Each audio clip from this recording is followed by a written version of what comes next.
안녕하세요, 우리 당원 동지 여러분. 4.15 총선 선거대책본부장을 맡고 있는 박태우 최고위원입니다.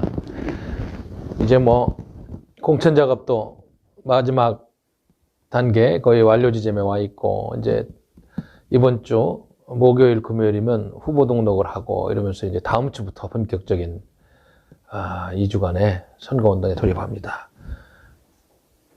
우리 당이 김문수 전 공동대표가 왔다 나가는 그런 약간의 아픔은 있었지만 거기에 흔들리지 않고 오늘 정론강에 가서 지역구 후보자 공천 확정자 1차, 2차 명단 49명인가요? 이걸 발표하고 이제 공천장도 보내고 본격적으로 선거체제에 돌입하고 있습니다.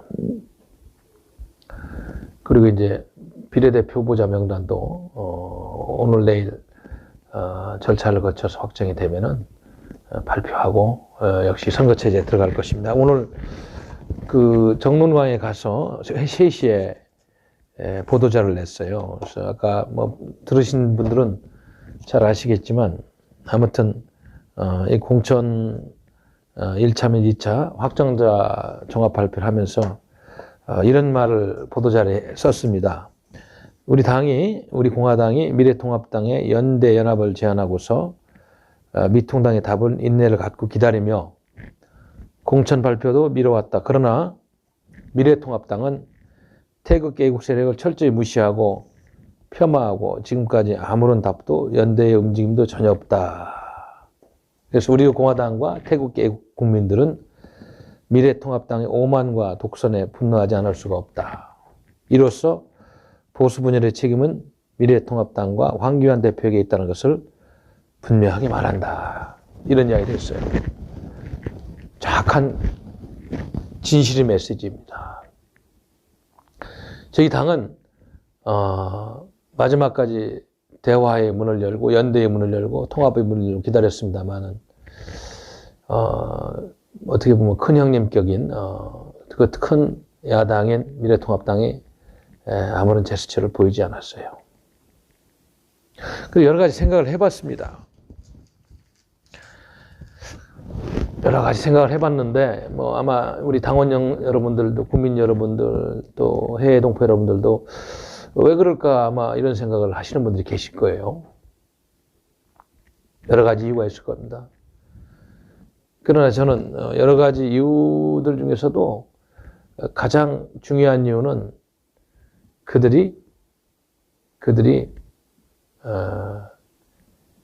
우리가 추구하는 보수의 가치와 대한민국이 이렇게 누란의 위기에 처해 있다는 현실 인식이 부족하고 없다는 이런 판단을 하는 거예요. 만에 하나 미래통합당이 대한민국의 헌법 정신과 정체성을 가장 소중한 가치로 여기고 주사파 정권에 의해서 난도질 당하고 있는 대한민국의 모습을 안다면은 어떻게 지난 3년 동안 광화문 광장에서 서울역에서 광화문 일대에서 때로는 서초동에서 이 좌파 독재 권력에 맞서서 싸워온 의로운 세력들을 무시할 수 있겠어요. 그들이 그런 인식을 갖고 역사 인식이 있다면은 결코 우리 공화당 세력을 무시할 수가 없을 것입니다. 인식이 다른 거예요.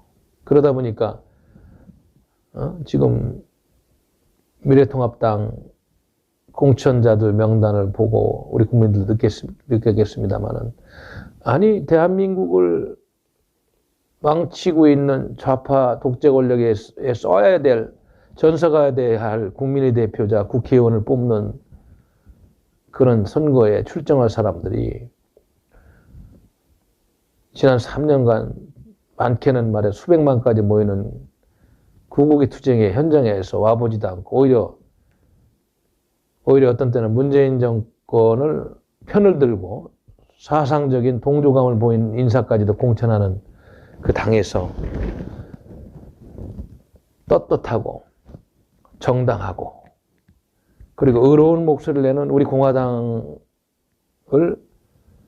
과연 편하게 받아들일 수 있을 것이다. 있었을까? 이런 생각을 해보는 것입니다. 두려운 존재일 것이고, 말로는 태극기 부대 이름 폄하를 합니다만 본인들이 그렇게 떠들하지 않고 본인들이 당연히 해야 될 행동을 우리가 대신하는 것을 아는 그들은 두려운 겁니다. 우리가 애써 무시하는 거예요. 의석이 적다고 무시하고,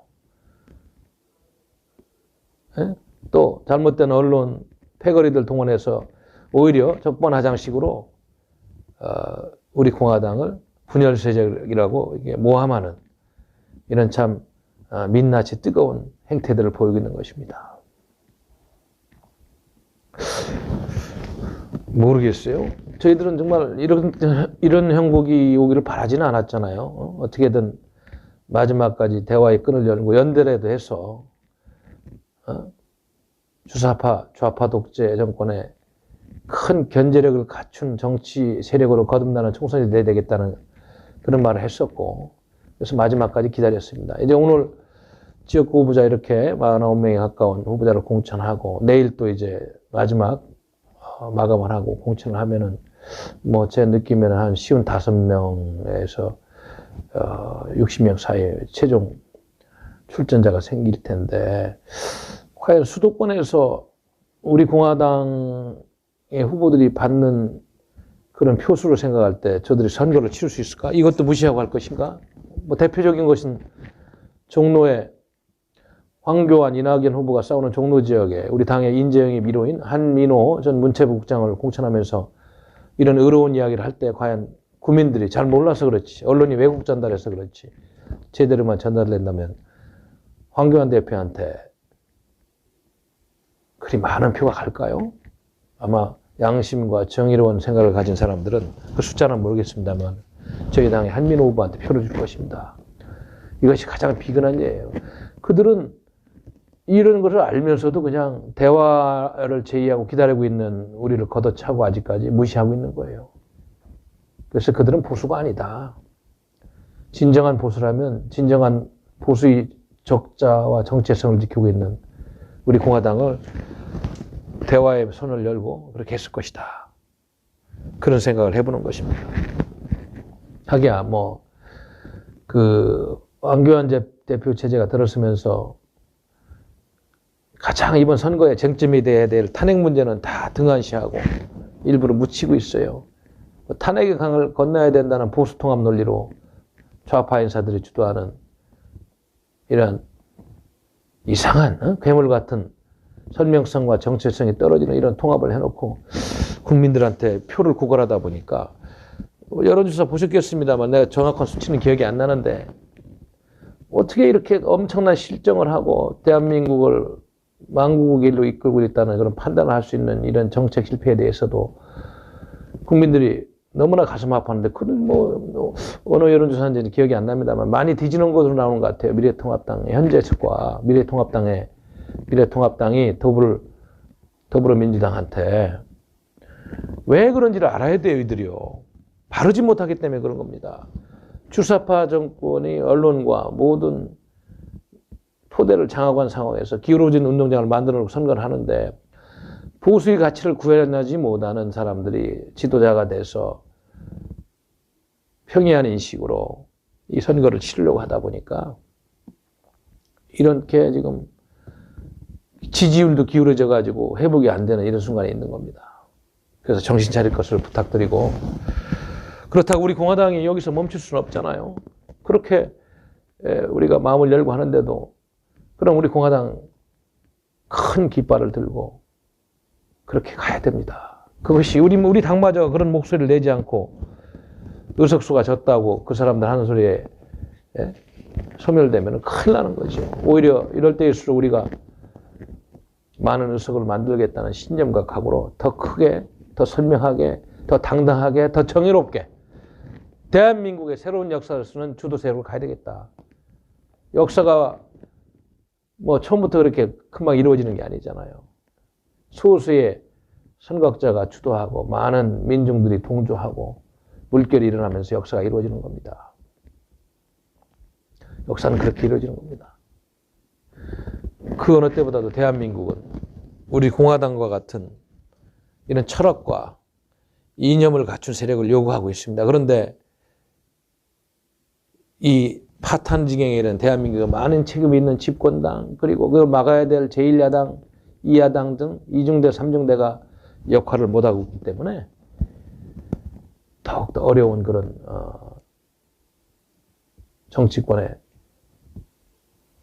앞으로 기대할 게 없는 이런 시국을 가고 있다. 저는 이런 말씀을 드려야 되겠어요. 제가 오늘은 그렇게 많은 말씀 안 드리려고 합니다. 지금 워낙 바쁘고 또 공천작업도 마무리하고.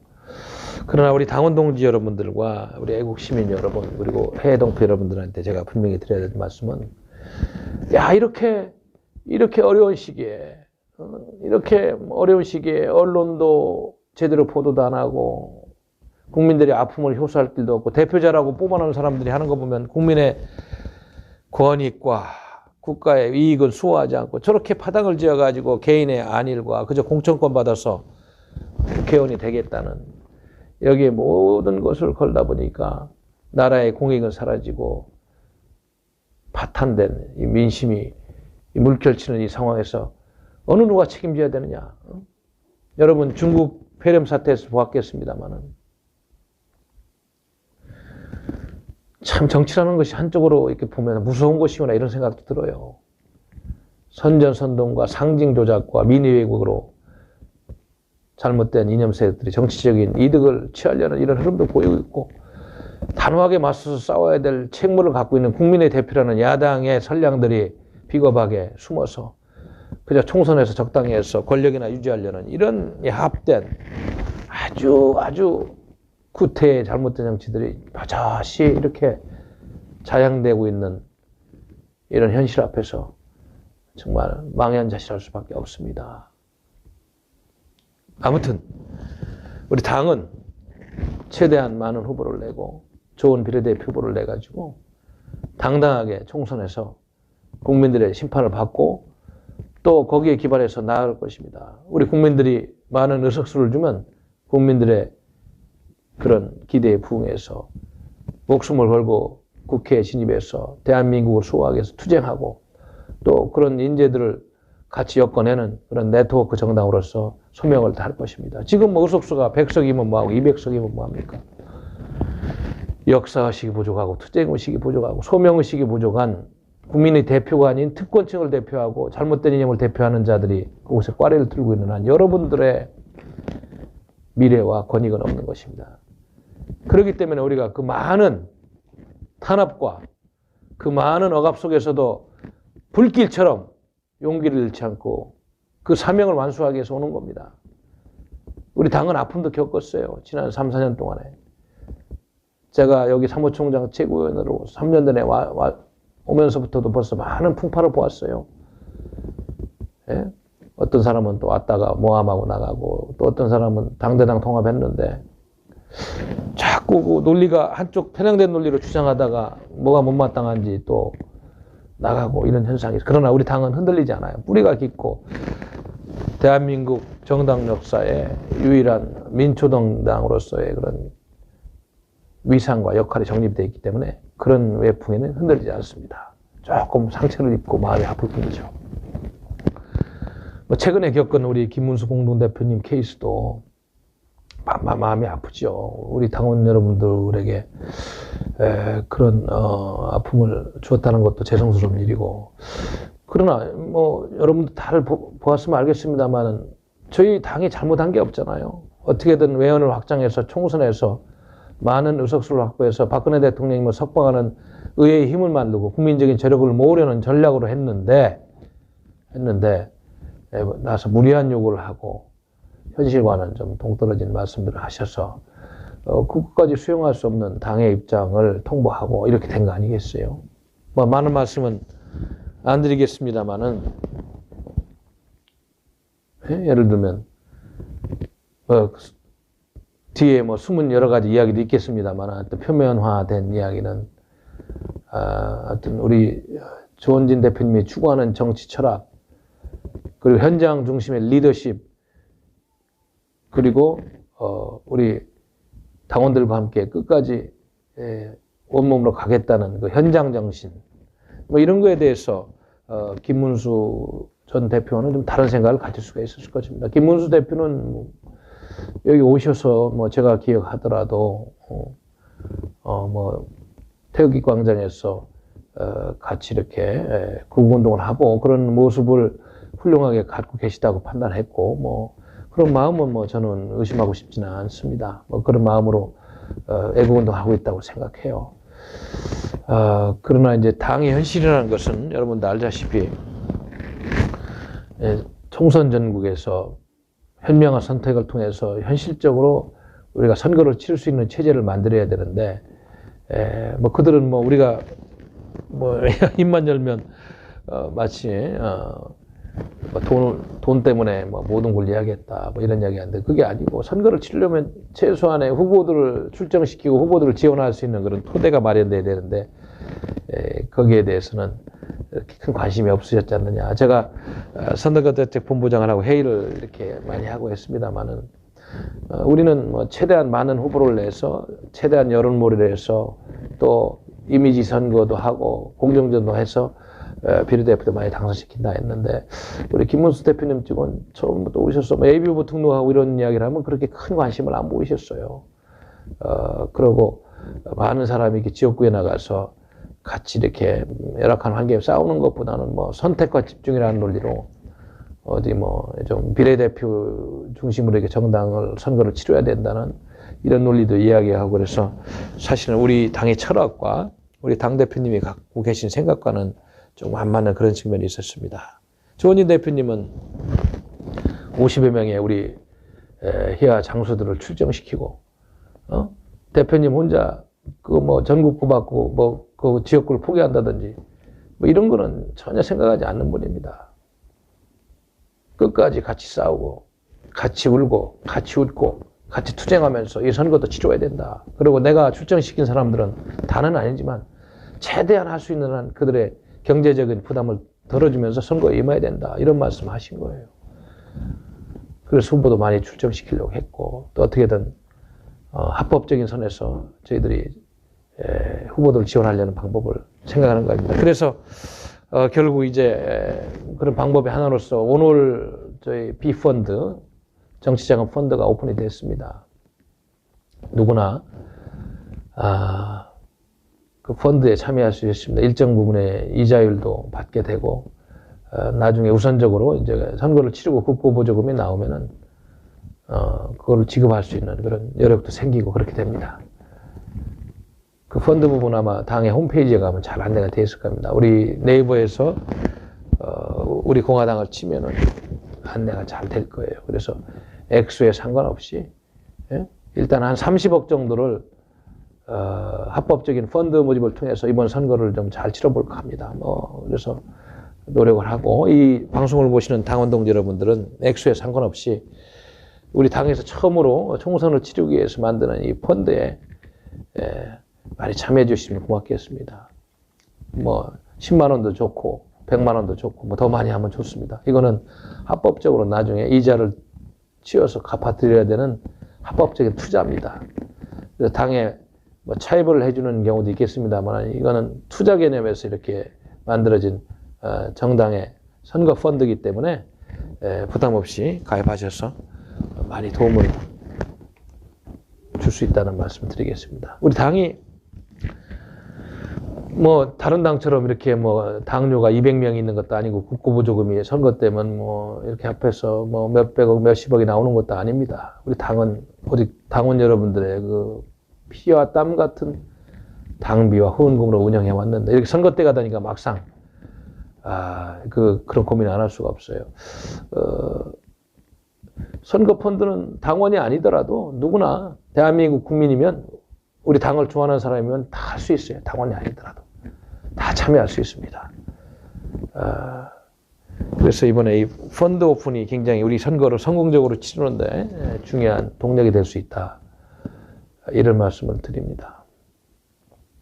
뭐 여러분들 그동안에도 얼마나 애쓰셨어요. 3년 동안 태극기 투쟁하느라고 없는 돈 없는 돈 손수 피켓 만들어 오고 손수 깃발 들어보시고 다 스스로 차별해가지고 오셔서 엄청난 동력을 만들어 주셨는데 또 이게 선거 때 되니까 당에서 이게 선거 자금을 활용하는 방법으로 펀드 조성을 얘기하는 것도 부끄럽기도 합니다만 이게 현실입니다. 당원 여러분. 그래서 제가 선거대책본부장을 맡고 있는 최고위원으로서 몇 말씀 드리게 되었어요. 아무튼 우리는 그 어떤 환난과 시련 속에서도 떳떳하게 당당하게 우리 철학과 비전을 가지고 박근혜 대통령님의 석방이라는 탄핵모여라는 큰 왼쪽에 칼날 그리고 오른쪽에는 문재인 주사파 정권을 척결해야 된다는 날카로운 두 가지의 그런 우리가 가야 될 목표의식을 가지고 가는 겁니다. 그래서 이번 총선은 그런 의미에서 굉장히 중요한 총선이다. 어떻게 보면 기울어지고 있는 지금 가라앉고 있는 대한민국호를 더 이상 가라앉지 않게 끌어당길 수 있는 견인력을 만들 수 있는 우리 국민들이 우리 당을 지지해서 의석을 많이 만들어주면 그 견인력을 생성해내는 건데 만에 그것이 안 된다면은 총선 이후에 좌파들이 주도하는 정부로 빨려 들어가서 어떻게 될지 참담한 마음을 또 금할 길이 없어요. 내 생각에는 혹시 미래통합당이 많은 의석을 얻어도 저런 인사들, 국가관, 역사관 그리고 투쟁하지 않는 인사들이 당선된들 우리 당 20석보다도 못할 거라는 생각을 해요. 그동안 해온 일을 보면은. 그래서 우리 국민 여러분들은 정말로 중요한 이번 선거에 정말로 누가 이 나라를 위해서 희생하고 헌신해 왔는지를 냉정하게 판단하시고 의석수가 많이 찍고 이런 게 중요한 거 아닙니다. 이번에는 연동형 비례제로 비례대표 선거도 있으니까 지역구에서는 지역구 나름대로 또 비례 후보 지지할 때는 우리 정당을 많이 선택해 주심으로써 이 나라를 지킬 수 있는 그런 파수꾼을 만들어 달라는 그런 부탁의 말씀을 드리는 것입니다. 그래서 우리 당은 이번 선거에서 알다시피 탄핵 역적들을 심판하는 지역 그리고 이번에 말도 안 되는 원포인트 개헌안에 찬성하든지 발의한 의원들이 있는 지역 이런 부분에 집중적으로 부정적인 여론을 만들고 명분과 실리가 있는 선거 전략으로 그리고 보수의 성지라고 하는 대구에 또 우리 조원진 대표님이 출전하고 있는 대구를 중심으로 보수의 성지에서의 적장자임을 증명할 수 있는 선거 전략으로 많은 힘을 기울이면서 끝까지 잘 한번 선거를 치러보도록 하겠습니다. 우리 수십만 당원들이 있는데 뭐가 걱정입니까? 똘똘 뭉쳐서 지금까지 해쳐온 역경과 고난을 다 이겼듯이 앞으로도 이 선거 과정을 통해서도 그렇게 해야 될 것 같습니다.